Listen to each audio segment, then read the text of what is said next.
नमस्कार दोस्तों, मैं सीमा पोखरिया आप सबको उत्तराखंड की परंपरागत कथाएं, लोक कथाएं सुना रही हूँ,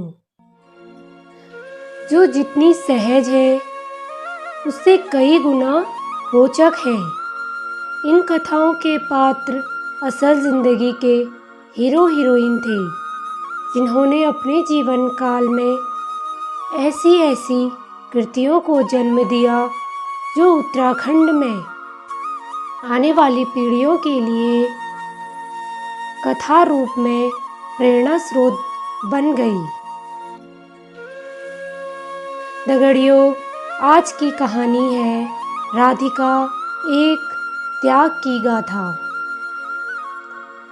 उत्तराखंड के ग्रामीण क्षेत्रों में चैत्र माह विवाहित लड़कियों के लिए उल्लास का माह माना जाता है। इस माह में नवविवाहित बेटियां अपने मायके से भेंट के लिए आने वालों माता पिता या भाई का बेसब्री से इंतजार करती रहती है, या वह स्वयं ही मायके को चली आती है। इस कथा में एक पिता का अपनी विवाहित पुत्री से मिलने का हर्षोल्लास पूर्वक भेटौली।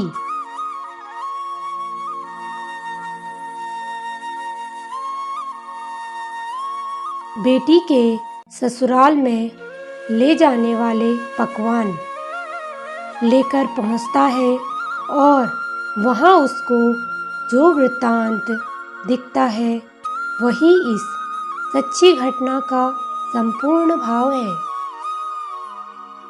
राधिका के पिताजी चिंता में हैं कि गांव में सभी लोगों की बेटियां चैत्र माह में मायके चली आई हैं, लेकिन उनकी पुत्री क्यों नहीं आई। राधिका की माँ भी व्याकुलता से कहती है कि हे जी, कौन जाने वहाँ हमारी बेटी सुखी भी है या नहीं। आप कल यहाँ से उसके ससुराल जाओ और उसको घर लेकर आओ। यह कहकर राधिका की माँ अपनी बेटी के ससुराल पक्ष के लिए पकवान बनाने लग जाती है, किंतु पहला ही पकवान जल जाता है और उसके मन में अशुभ समाचार की आशंका उत्पन्न हो जाती है। सोचती है, न जाने मेरी राधिका कैसी होगी। अगले दिन सुबह ही पिताजी भेटौली लेकर उसके ससुराल पहुंचते हैं। वहां पहुंचते ही अपने समधी से पूछते हैं कि मेरी राधिका कहाँ है। कई माह हो गए उससे भेंट नहीं हुई। समधी बात टालते हुए कहते हैं कि आपकी बेटी घास लेने जंगल में गई हुई है, आ जाएगी, तब तक आप बैठकर तंबाकू पियो।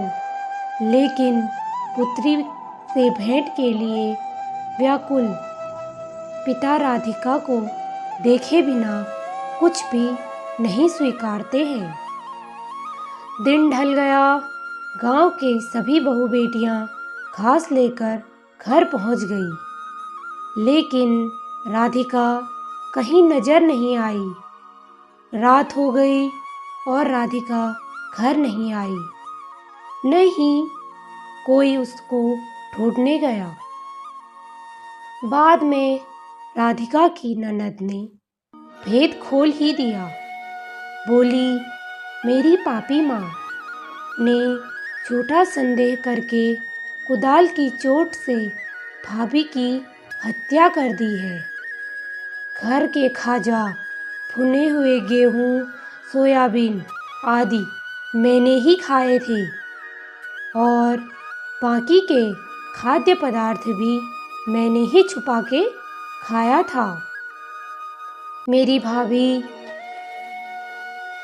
भाई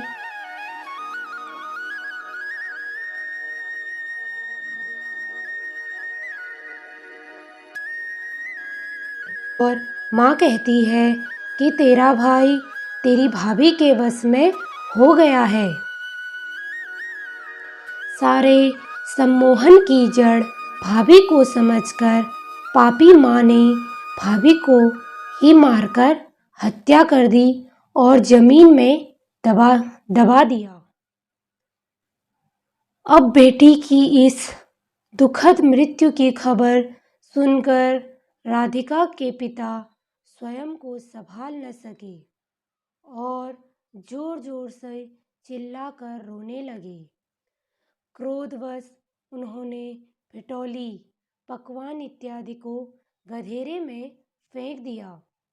उसी क्षण वहां से लौट गए। घर पहुंचकर सारा वृत्तांत राधिका की माँ को सुनाया तो वह भी स्तब्ध होकर गिर पड़ी और कहने लगी, हाय, यह क्या हो गया भगवान, मेरी प्यारी बेटी के साथ यह कैसा अन्याय किया तूने।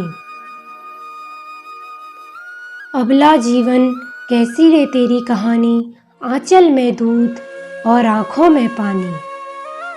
बेटी के माता पिता की विवशता की करुण गाथा, ससुराल में बेचारी बहू का सर्व समर्पण और उसके बाद भी अधिकारहीनता, कृत अकृत, छोटे से अपराध के लिए बहू की हत्या इस समाज के मुंह पर कालिक है। स्त्री वंश की वह बेल है जो 2 कुलों के पुष्प खिलाती है और ऐसी बेल को बिना दोष के ही मृत्युदंड इस गाथा की करुणा को पूर्णतः उजागर करती है। दगड़ियों, दीदी भूली, काका काकी, आमा बुबू, तमी कयो उत्तराखंडी लोक कथा कस लगी हमी के कमेंट बॉक्स में कमेंट कर अपन सुझाव बताया। धन्यवाद।